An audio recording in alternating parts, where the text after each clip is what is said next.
नमस्कार साथियों, मैं Shravan Kumar Dubey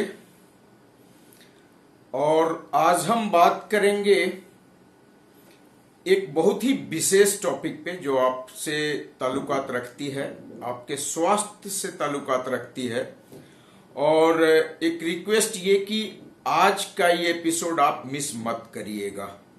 usually I don't request like this, but मैं एक रिक्वेस्ट करना चाहता हूं, genuine request for the day, इस पर्टिकुलर एपिसोड के लिए, कि आज का ये एपिसोड आप मत मिस करिएगा और शुरू से लेके आखिर तक देखिएगा। लाइक, सब्सक्राइब, सपोर्ट, ये सब बात की बात है, पर चूंकि आज का ये एपिसोड बहुत ही खास होने वाला है और आपके लिए बहुत महत्वपूर्ण है, आपके आने वाले जनरेशन के लिए बहुत महत्वपूर्ण है, तो एक बार और मैं इस रिक्वेस्ट के साथ कि आज का ये एपिसोड आप पूरा देखिएगा। और ये आज का एपिसोड है एक बहुत ही खास विषय पे, और हम बात करेंगे मोबाइल टावर से निकलने वाली हाई फ्रीक्वेंसी रेडिएशन के बारे में। I repeat once again, mobile tower, जिसे आप बीटीएस बोलते हैं, बेस ट्रांस रिसीवर, उससे निकलने वाली हाई फ्रीक्वेंसी रेडिएशन के बारे में, जो आपको दिखती तो नहीं है लेकिन हमारे शरीर पर, प्रकृति पर और आने वाली पीढ़ियों पर चुपचाप नुकसान पहुंचा रही है, और नुकसान भी बहुत गहरा। तो मैं बोल रहा था मोबाइल टावर, जिसको आमतौर पे हम सब बीटीएस बोलते हैं, बेस ट्रांस रिसीव स्टेशन। ये ट्रांसमिशन का भी काम करता है और रिसेप्शन का भी काम करता है। जब आप मोबाइल से बात करेंगे तो ये आपकी बात को रिसीव करके आगे बढ़ाएगा, और जब कहीं और से आपके पास बात आ रही होगी तो ये रिसीव करके आप तक पहुंचाएगा। तो first thing first, let's talk about communication. तब मैं धीरे धीरे आगे आऊंगा, बहुत डिटेल में नहीं जाऊंगा। इनफैक्ट मैं सोच रहा हूं कुछ दिन के बाद एक टेक्निकल चैनल शुरू करूं, और जहां पे इधर कम्युनिकेशन और से electrical generation, transmission, distribution, utilization, protection, इनकी बात करूं, मशीन्स की बात करूं, static machines, rotary machines, AC machines, DC machines. मैं कंट्रोल सिस्टम की बात करूंगा, कंट्रोल सिस्टम स्टेबिलिटी की बात करूंगा, मेजरमेंट्स की बात करूंगा।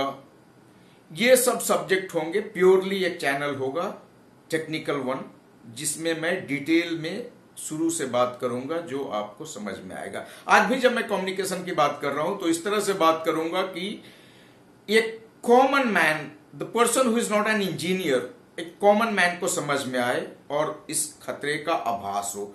तो जब हम कम्युनिकेशन कहते हैं तो communication basically is the exchange of information between two of the stations. When I से इंफॉर्मेशन, इंफॉर्मेशन किस फॉर्म में होगा? या तो वॉइस के फॉर्म में होगा, या वीडियो के फॉर्म में होगा, या डेटा के फॉर्म में होगा। और जब ये इंफॉर्मेशन आप एक जगह से दूसरे जगह पहुंचाते हैं, and then it gets reciprocated back to you और any of the station, this basically is known as communication, मतलब ट्रांसफॉर्मेशन ऑफ इंफॉर्मेशन। तो जब हम कम्युनिकेशन की बात करते हैं, जैसे मैं एक बोल रहा हूं क्लास में 100 बच्चे बैठे हैं, तो ये भी एक कम्युनिकेशन है। वन वे कम्युनिकेशन आप इसको बोल सकते हैं, जिसको सिंप्लेक्स कम्युनिकेशन हम बोलते हैं।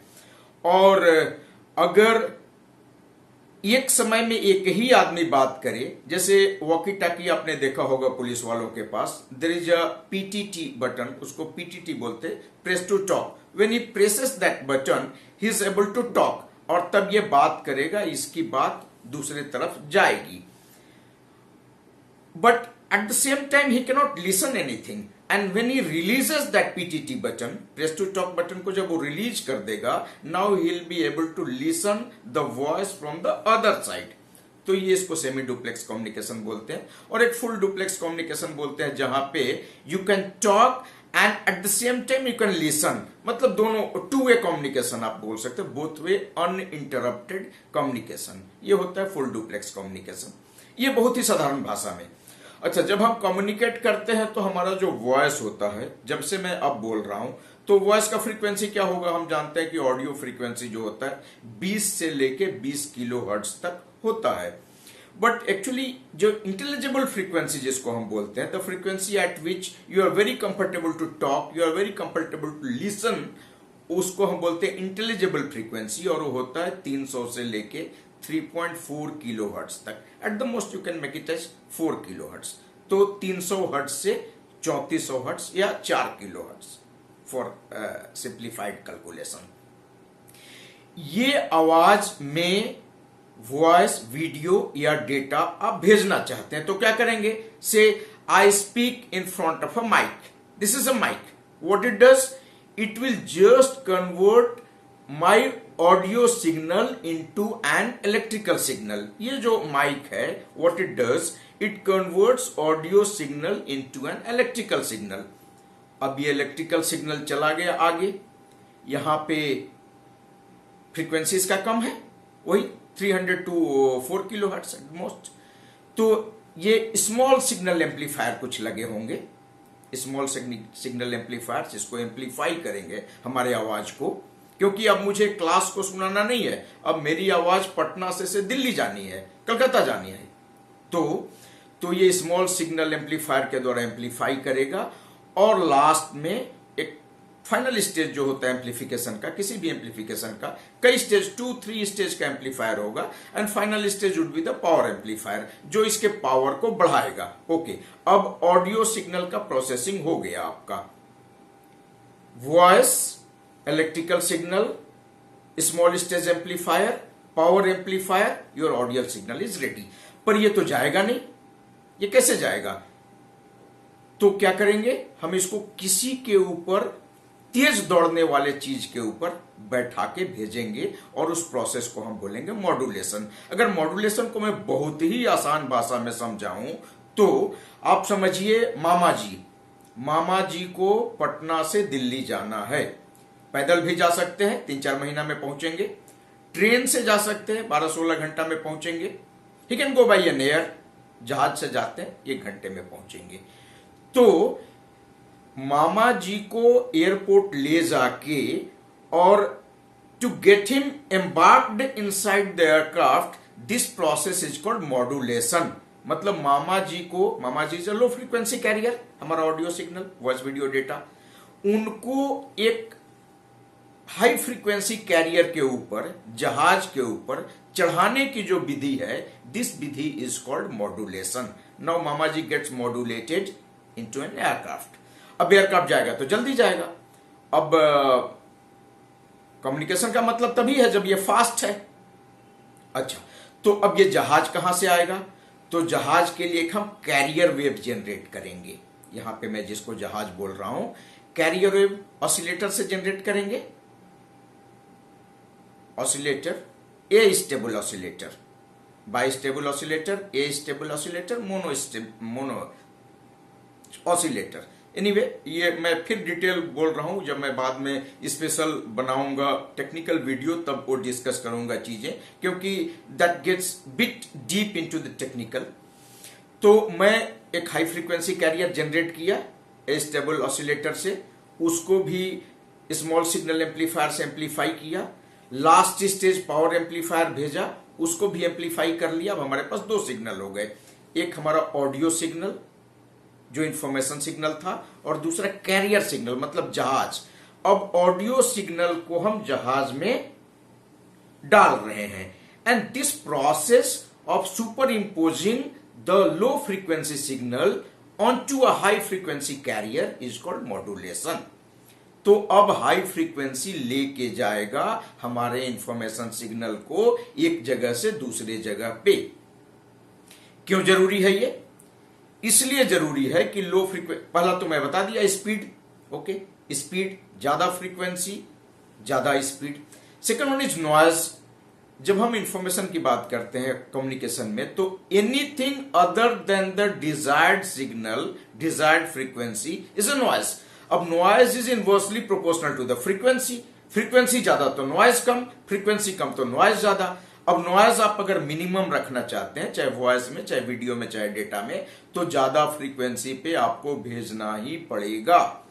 इसलिए एक तो दो कारण हो गया, एक स्पीड, दूसरा नॉइज। तीसरा, इफ आई से radar, I think I talked earlier once or twice. Radar basically works on the principle of echo. और रेडार मतलब एक इलेक्ट्रोमैग्नेटिक वेव आप ट्रांसमिट कर रहे हैं एंटीना से, वो जाके goes on the hits the target, comes back, आपको अपना इलेक्ट्रोमैग्नेटिक वेव का स्पीड पता है, जाने आने का टाइम पता है, और इस आधार पे आप ये पता कर लेते हैं कि जो ऑब्जेक्ट था, एरियल ऑब्जेक्ट या एनी अदर ऑब्जेक्ट, वो किस एल्टीट्यूड पे, किस लैटिट्यूड पे है, and then you can take the evasive action after that. तो रेडार का जो ये है, I mean range of radar is proportional to the square root of the frequency. तो यहां भी फ्रीक्वेंसी चाहिए।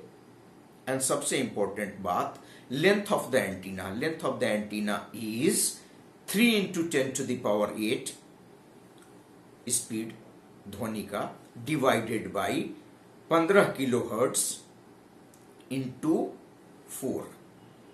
तो जब आप ये करेंगे तो आप पाएंगे कि साधारण फ्रीक्वेंसी पे 15 किलोहर्ट्ज के फ्रीक्वेंसी पे, मैं डिवाइडेड बाई 15 किलोहर्ट्ज इंटू 4 बोल रहा था, तो 15 किलोहर्ट्ज पे आपका एंटीना तो बहुत बड़ा हो जाएगा, 5 किलोमीटर लंबा एंटीना हो जाएगा, जो नॉट पॉसिबल। तो फिर तरीका क्या है? तो तरीका है जो 15 किलोहर्ट्ज है ना, उसको आप 1 मेगाहर्ट्ज बनाइए, वही चढ़ा के कैरियर फ्रीक्वेंसी के ऊपर 10 मेगाहर्ट्ज बढ़ाइए, 20 मेगाहर्ट्ज बनाइए, और तब जाके आपका एंटीना छोटा छोटा होगा। क्योंकि जहाज में एंटीना अगर लगे होंगे, जहाज से भी कम्युनिकेशन होना है। आपने एंटीना देखा होगा, एक एंटीना होता है ऊपर में, विंग के ऊपर, जहां पे तेल भरे जाते हैं दोनों विंग में, और विंग के बिल्कुल बीच में एक एंटीना होता है ऐसा। और एक एंटीना होता है बेली में, जहां पे अंडर कैरेज रिट्रैक्ट होते हैं ना, वहां पे नीचे एक एंटीना होता है। तो इन एंटीनास का अगर साइज छोटा होना है तो फ्रीक्वेंसी ज्यादा होना चाहिए। वैसे भी एयरक्राफ्ट का इमरजेंसी फ्रीक्वेंसी 239.5 मेगाहर्ट्ज है। तो ये जो मॉड्यूलेशन होता है ना, लो फ्रीक्वेंसी कैरियर का, ऑडियो सिग्नल का हाई फ्रीक्वेंसी कैरियर के ऊपर, 2-3 तरह के होते हैं। एम्पलीट्यूड मॉड्यूलेशन होता है, फ्रीक्वेंसी मॉड्यूलेशन होता है, फेज मॉड्यूलेशन होता है। अब फ्रीक्वेंसी मॉड्यूलेटेड फ्रीक्वेंसी सुने होंगे 98.3 मेगाहर्ट्ज रेडियो मिर्ची। एम्पलीट्यूड मॉड्यूलेशन आपने सुना होगा 550 किलोहर्ट्ज रेडियो पटना का रेडियो स्टेशन। तो खैर, अब ये मैं कह रहा था कि फ्रीक्वेंसी बहुत ज्यादा, ये मैं तब की बात कर रहा था जब एनालॉग कम्युनिकेशन का दौर था, तब मेगाहर्ट्ज में हम थे। लेकिन अब जब डिजिटल कम्युनिकेशन का दौर है, जहां पे voice video data needs to be transferred from a place to an another place in lightning fast speed, और तब जो फ्रीक्वेंसी होगा वो मेगाहर्ट्ज और किलोहर्ट्ज में नहीं होगा, तब बात होगी गीगाहर्ट्ज की, टेराहर्ट्ज की। और गीगाहर्ट्ज फ्रीक्वेंसी, वही फ्रीक्वेंसी की मैं बात कर रहा था, उस खतरे की बात कर रहा था। तो मैं डायरेक्टली अपने सब्जेक्ट पे आता हूं। अब वीडियो थोड़ा लंबा हो जाएगा, I think you should bear with me, have some patience, क्योंकि ये बहुत ही जरूरी सब्जेक्ट है। तो जब आपका वॉइस वीडियो डेटा ट्रांसमिट होगा या रिसीव होगा in terms of gigahertz frequency पे, तो मोबाइल टावर और आपके फोन के बीच में एक संपर्क है। कैसे? इलेक्ट्रोमैग्नेटिक वेव के द्वारा। और ये फ्रीक्वेंसीज जो है वो है गीगाहर्ट्ज में, यानी कि बहुत ही हाई फ्रीक्वेंसी। सारे टावर पे एंटीना लगे होते हैं, एक एक टावर पे कई एंटीना, और जिससे रेडिएशन और ज्यादा बढ़ जाता है, हाई फ्रीक्वेंसी रेडिएशन। साथियों, आपने देखा होगा पहले चिड़ियां होते थे पेड़ के ऊपर, बिजली के खंभों के ऊपर, चहचहाती रहती थी रातों दिन। क्या कभी आपने किसी मोबाइल टावर पे बैठे हुए किसी चिड़िया को देखा है? नहीं देखा है। वो शायद संकेतों की भाषा हमसे ज्यादा समझते हैं, उनका सेंस ज्यादा इंप्रूव्ड है, क्योंकि जब कभी भी भूकंप वगैरह भी आता है तो भी उनको पता चल जाता है। उनकी एक्शन से कई बार हम ये पता लगा लेते हैं कि कोई कैटास्ट्रोफे आने वाला है। तो आप समझ सकते हैं हाई फ्रीक्वेंसी का खतरा। अच्छा, अब देखिए, एक रिसर्च के हिसाब से टावर के 100 मीटर के रेंज में अगर आप रहते हैं तो खतरा 100 गुना ज्यादा आपको झेलना पड़ेगा, 100 टाइम्स। और मुझे लग रहा है कि most of us we live within the 100 meter radius of a tower. और नहीं भी तो भी अगर आप 300 मीटर के रेंज में रहते हैं टावर के, तो भी खतरा बहुत ज्यादा है। और ये खतरा इस तरह से है कि इस रेंज में रहने वाला हर व्यक्ति प्रभावित है। इसके असर के वजह से क्या होगा, आपको सिर दर्द होगा, कैंसर होगा, आपकी याददाश्त कमजोर हो जाएगी, इस तरह की समस्या आएंगी और आ रही हैं, हम समझ नहीं रहे हैं। हम ये जो YouTube वगैरह में इतने फंस गए हैं कि YouTube का जो खबर होता है 50% तो फेक होता है, और फेक न्यूज ज्यादा इंटरेस्टिंग भी होता है, तो हम ज्यादा देर तक भी देखते हैं। अच्छा, इंडिया में सस्ता भी है थोड़ा, तो उसका भी हम लाभ उठाते हैं। अब यही हाई फ्रीक्वेंसी कैरियर का असर आप गर्भवती महिला के ऊपर समझना चाहें तो ये पेट में पलने वाले शिशु को बहुत बुरी तरह प्रभावित करता है। इससे बच्चे के विकास पे असर पड़ सकता है और आगे चलकर जन्मजात दोष जो पाए जाते हैं बच्चों में होते हैं ना, उसकी भी संभावना बढ़ जाएगी। तो आप कोशिश करिए कि रेडिएशन से बच के रहें, दूर रहें। छोटे छोटे बच्चों के ऊपर, जो बच्चे बहुत छोटे हैं, बालक हैं, उनके आंख के ऊपर असर होगा, उनकी जो कंसंट्रेशन होता है, एकाग्रता, उसके ऊपर असर होगा। तो ये सब असर बच्चों के ऊपर भी होने लग जाएगा। और वैसे भी बच्चे मोबाइल देखेंगे तो उनका आंख खराब होगा ही, न्यूरो सिस्टम खराब होगा ही। हर बच्चे को चश्मा लगेगा 10 साल होते होते, उसे बार बार सिर दर्द होगा, चिड़चिड़ापन होगा, बेचैनी होगा। तो अब आपकी जिम्मेदारी बनती है कि आप अपने बच्चे को कैसे संभाल के रखें, रेडिएशन से बचा के रखें, मोबाइल से दूर रखें। और बात भी करें तो माय रिक्वेस्ट इज टू कि आप स्पीकर पे बात करें जितना ज्यादा संभव हो सके। सटा के तो मत बात करें। इस वाले जेब में तो कभी मोबाइल न रखें जो दिल के पास होता है, नीचे वाले पॉकेट में भी मत मोबाइल रखें, नहीं तो ये नपुंसकता को भी बढ़ावा दे सकता है। एंड ये नहीं है कि मैं कुछ ऐसा बोल रहा हूं जो नहीं है, ये एक सच्चाई है जिससे आप जितना जल्दी समझ लें, इससे जितना बचें उतना ही अच्छा है। आप एक बात समझिए, हनी बीज की संख्या में आप गिरावट देख रहे हैं। एक स्टडी के हिसाब से हनी बीज का जो तादाद है, पहले जो होता था और अब 60% घट गया है, तो आपको जो हनी बी मिल रहे हैं वो सब नकली ही मिल रहा है। पक्षियों के बारे में मैंने कहा था, एक्चुअली एक प्रोसेस है कि खेत में कीड़े होते हैं छोटे छोटे छोटे, वो क्या करते हैं, वो पौधों को खा जाते हैं। तो कीड़े नहीं होने चाहिए। वो कीड़े नेचुरली क्यों नहीं होते थे, पक्षी उन कीड़ों को खाते थे, पक्षी। अब पक्षी ही नहीं रहे। एक पिक्चर आई थी, I think 2.0, hero was Akshay Kumar, long back. Robot का अगला सीरीज था शायद, I think almost a decade back, जिसमें ये हाई फ्रीक्वेंसी का असर दिखाया गया था, इफ यू रिमेंबर। तो कीड़े को पक्षी खाएंगे, कीड़े खा जाएंगे तो पौधे होंगे। अब जब कीड़े ज्यादा होंगे तो पौधे नष्ट होंगे, क्योंकि पक्षी है नहीं खाने के लिए। तो ये जो नेचुरल प्रोसेस था वो भी प्रभावित हो रहा है। आज का जो यंग जनरेशन है, they are very addicted to the mobile. रोटी कपड़ा और मकान के साथ रोटी कपड़ा मकान और मोबाइल भी जोड़ लिया है। मर जाएंगे अगर मोबाइल एक आध हफ्ते से मोबाइल से दूर कर दिया गया तो। पूरा जनरेशन मोबाइल का शिकार हो गया है। सुबह से शाम तक लत लग गई है मोबाइल की। और ये YouTube वालों ने इसको और ज्यादा बढ़ा दिया है।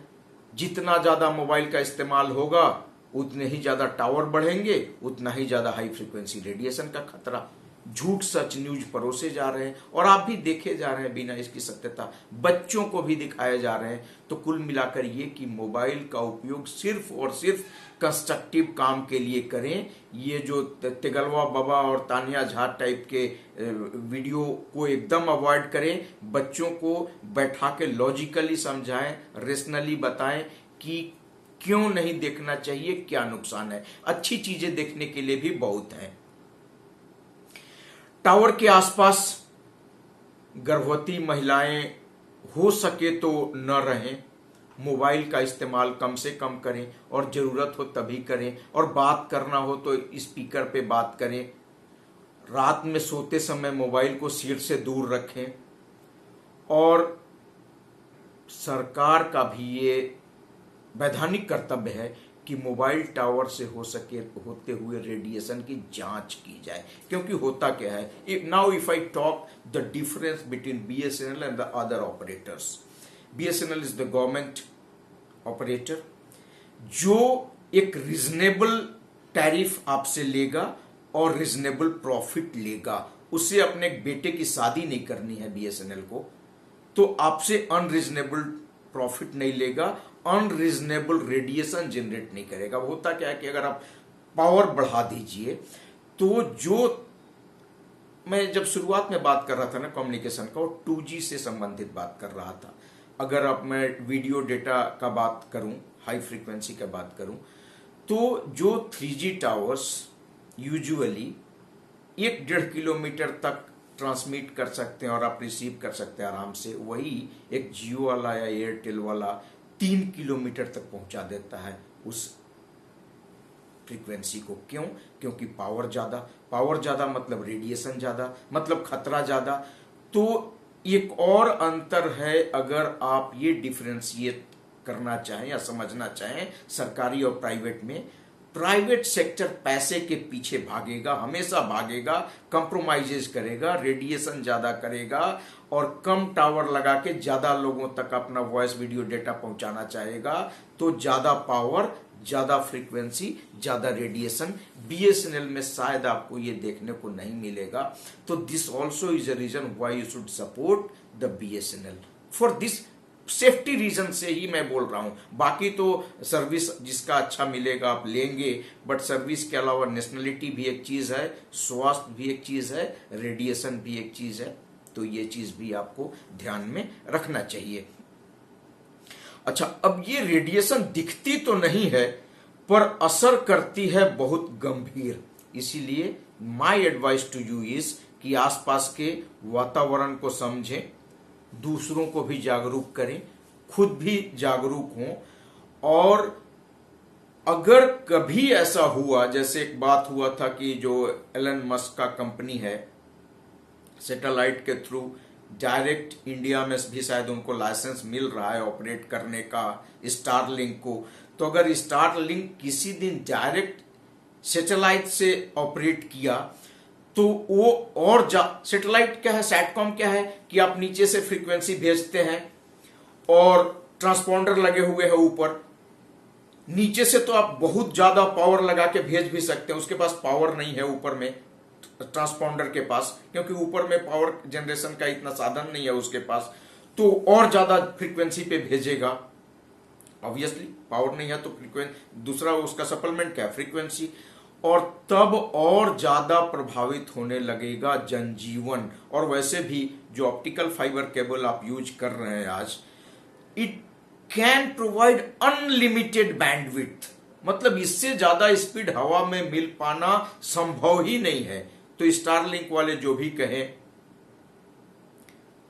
अभी दौर जारी रहेगा ऑप्टिकल फाइबर केबल का, बट इन चीजों से आपको सावधान रहना चाहिए, हाई फ्रीक्वेंसी रेडिएशन से। और हो सके अगर कभी दिखे कि हमारे आसपास में एक टावर है जो ज्यादा रेडिएट कर रहा है फ्रीक्वेंसी, कुछ आवाज जैसा आ रहा है, तो आप कंप्लेन करें, क्योंकि उसका भी एक मैकेनिज्म है।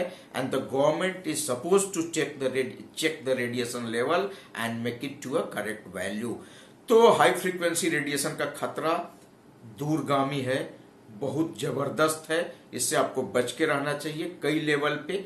मोबाइल के लेवल पे भी, आपका मोबाइल भी कितना रेडिएशन उत्पन्न करता है उसका भी एक फॉर्मूला है। In fact there is T code, मैं आपको दे दूंगा, अभी इसमें वीडियो में कहीं पे डाल दूंगा। इन चीजों का आप ध्यान रखें और ऐसे में बहकावे में कोई कुछ भी कह सकता है, इसके पीछे ना आए। हाई फ्रीक्वेंसी रेडिएशन एक बहुत बड़ा खतरा है आज के जनरेशन के लिए। इसको समझें और इससे बच के रहें, बच्चों को बचा के रखें, खुद भी बचे। इसीलिए मैं अगली बार जब वीडियो करूंगा टेक्निकल वाले में तो डिटेल वीडियो करूंगा कि ये आखिर होता कैसे है। इनफैक्ट तब ज्यादा समझ में आएगा। बट जब भी मैं करूंगा तो बहुत ही सिंपल भाषा में करूंगा, क्योंकि आपको बहुत ज्यादा टीडियस कैलकुलेशन में नहीं फंसाऊंगा। तो मेरा वीडियो जरूर देखिएगा, वो वाला टेक्निकल वाला, उसके लिए मैं खास तौर पर रिक्वेस्ट करूंगा। और बाकी तो ये चल रहा है सो चलता रहेगा।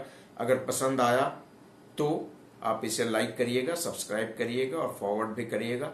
Thank you. जय हिंद, नमस्कार, प्रणाम।